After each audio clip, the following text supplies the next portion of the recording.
오늘 성경 말씀은 갈라디아서 2장 15절에서 21절입니다. 성경 안에는 수많은 신앙적 논쟁이 자리하고 있습니다. 기독교 신앙은 온실에서 곱게 자란 원예 작물이라기보다는 야생에서 다른 풀들과 경쟁을 통해서 자란 야생화와 같습니다. 무엇을 놓고 경쟁하고 싸웠는지를 알아야지만 성경의 세계를 더 잘 알 수 있고, 그럴 때 성경의 말씀들이 우리 삶의 현실로 더 가까이 다가옵니다. 이 시간 율법과 십자가에 대해 알아보겠습니다. 오늘 설교 본문이 들어있는 갈라디아서도 신앙 논쟁을 그 배경으로 하고 있습니다. 점잖은 싸움이라기보다는 아예 이단 논쟁처럼 과격한 싸움이었습니다. 바울은 자신과 대립해 있던 이들을 가리켜 다른 복음을 전하는 이들이라고 규정하면서 그들에게 저주가 임하기를 바란다고까지 하였습니다. 그들은 유대교인들이 아니라 기독교인들입니다. 정확하게는 유대 기독교인들입니다. 유대 기독교인들은 유대인으로서 예수 그리스도를 믿는 사람들입니다. 이들이 원래 예루살렘에서 최초로 기독교 공동체를 시작한 사람들입니다. 예수님의 제자들과 동생들과 여러 추종자들이 모두 여기에 포함됩니다. 지금은 바울이 그들과 신앙 논쟁을 벌이고 있지만 처음에는 바울도 이들과 똑같았습니다. 그렇다면 바울은 무슨 이유로 유대 기독교인들과 끝까지 함께하지 못하는 것일까요? 이 질문에 대답하려면 먼저 유대인들의 신앙관을 알아야 합니다. 바울은 오늘 본문 15절에서 우리는 본래 유대인이요 이방 죄인이 아니로되 라고 하였습니다. 여기서 우리는 자기를 포함한 모든 유대 기독교인들을 가리킵니다. 그들은 원래 유대교 전통에서 살았던 유대인들이었습니다. 유대인들은 율법 민족이라 할 정도로 율법에 매달렸습니다. 율법은 그들의 숙명이었습니다. 율법은 단순히 종교 생활만이 아니라 일상에 이르기까지 유대인들의 모든 것을 규정하였습니다. 예를 들어 소가 이웃집 밭에 들어가서 곡식을 망가뜨리는 경우나 폭력이 발생한 경우도 율법에서 그 판결을 찾았습니다. 이런 문제에 대한 율법의 기본 개념을 간략히 도식화하면 눈에는 눈, 이에는 이입니다. 이런 도식은 유대인의 율법만이 아니라 바벨론의 함무라비 법전이나 이집트 또는 로마 제국의 법전에서도 그대로 통용됩니다. 바울은 16절 상반절에서 사람이 의롭게 되는 것은 율법의 행위로 말미암음이 아니요 라고 하였습니다. 이것은 유대인들이 율법의 행위로 의롭게 된다고 믿었다는 것을 전제로 하고 있습니다. 유대인들의 이런 믿음을 무조건 틀렸다고 보면 안 될 것입니다. 원칙적으로는 옳습니다. 합리적입니다. 정의로운 사회를 만들기 위해서 법이 필요한지 아닌지를 보면 됩니다. 법을 엄정하게 지켜야 세상이 정의로워진다는 말은 옳습니다. 유대인들은 율법에 자신들의 목숨을 걸다시피 했습니다. 그중 하나의 예가 안식일법입니다. 안식일은 지금의 토요일입니다. 유대인들은 안식일에 완전히 안식해야만 합니다. 일하지 말아야 합니다. 불도 피우지 말아야 합니다. 심지어 걷는 것조차 금지되었습니다. 피치 못할 사정이 있으면 400~500m는 걸어도 됩니다. 회당에 가기 위해서 걷는 것은 예외의 규정을 두었습니다. 그들은 시행 규칙을 만들어가면서 안식일 제도를 철저하게 지켰습니다. 이렇게 법으로 강제해야만 사람은 일주일에 하루만이라도 쉴 수 있습니다. 특히 노예 신분의 사람들은 안식일 덕분에 하루를 쉴 수 있었습니다. 지금도 최저임금제를 법으로 정하고 있습니다. 아마 최소한의 생존권을 보장하고자 함입니다. 이런 면을 볼 때 앞에서 말씀드린 것처럼 법이 세상을 정의롭게 한다는 것은 분명합니다.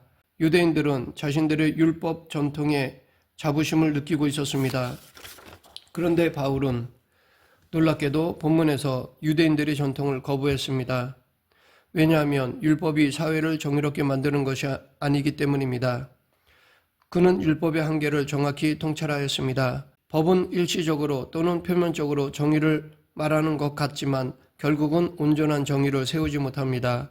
실제로 지금 우리의 실정법이 대한민국을 정의롭게 만들고 있지는 않습니다.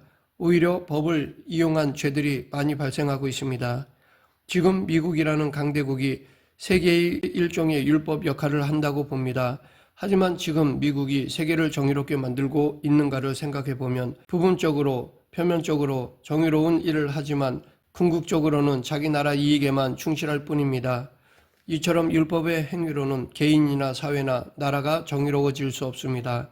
그러면 그 이유가 무엇입니까? 바울은 로마서에서 그 이유를 두 가지로 설명했습니다. 첫째, 율법은 죄가 무엇인지를 확인시켜 줄 뿐이기 때문입니다. 둘째, 사람은 아무도 율법을 완성할 수 없기 때문입니다. 그래서 사람은 율법 앞에서 절망하게 될 수밖에 없습니다.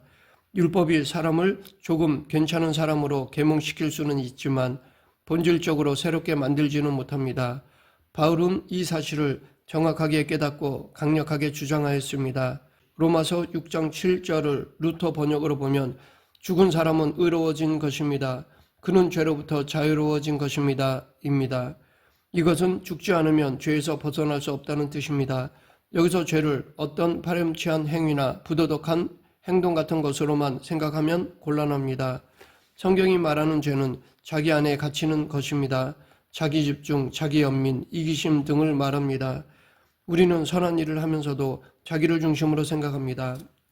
자기가 중심이 되어서 예민하게 계산합니다. 이것이 타락한 인간의 본성입니다.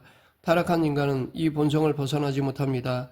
그래서 바울은 예수 그리스도를 믿음으로써만 의롭다는 인정을 받는다라고 하였던 것입니다.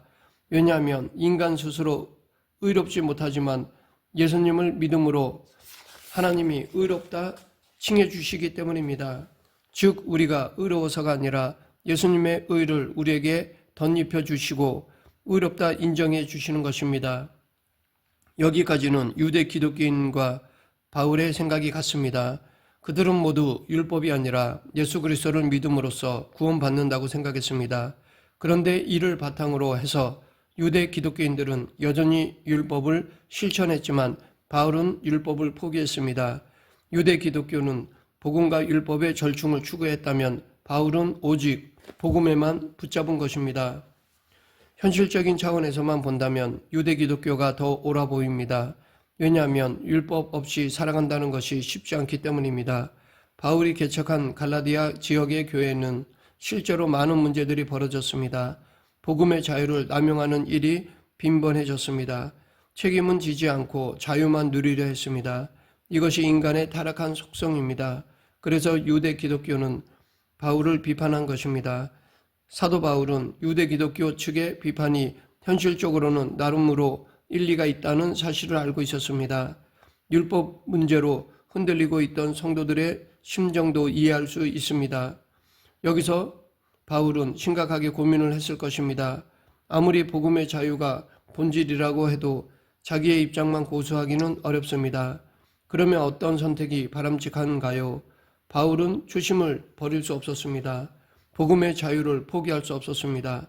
그래서 사도 바울은 21절에서 내가 하나님의 은혜를 피하지 아니하노니 만약 의롭게 되는 것이 율법으로 말미암으면 그리스도께서 헛되이 죽으셨느니라 라고 하였습니다. 이것은 과감하다 못해 과격한 표현이라 할 수 있습니다. 교회 운영의 묘를 살리기 위해서 기독교를 더 의롭게 하기 위해서 율법을 보충하는 것이 좋다는 유대 기독교 지도자들의 제안을 철저히 거부한 것입니다. 왜냐하면 그들의 주장은 결국 예수님의 십자가를 상대화시키는 것이기 때문이었습니다.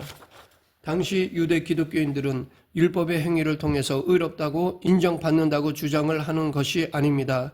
예수님을 믿음으로써만 의롭게 된다는 것을 믿고 있었습니다. 다만 율법이 본질은 아니지만 실제 신앙생활에서는 필요하다는 것을 주장하는 것입니다.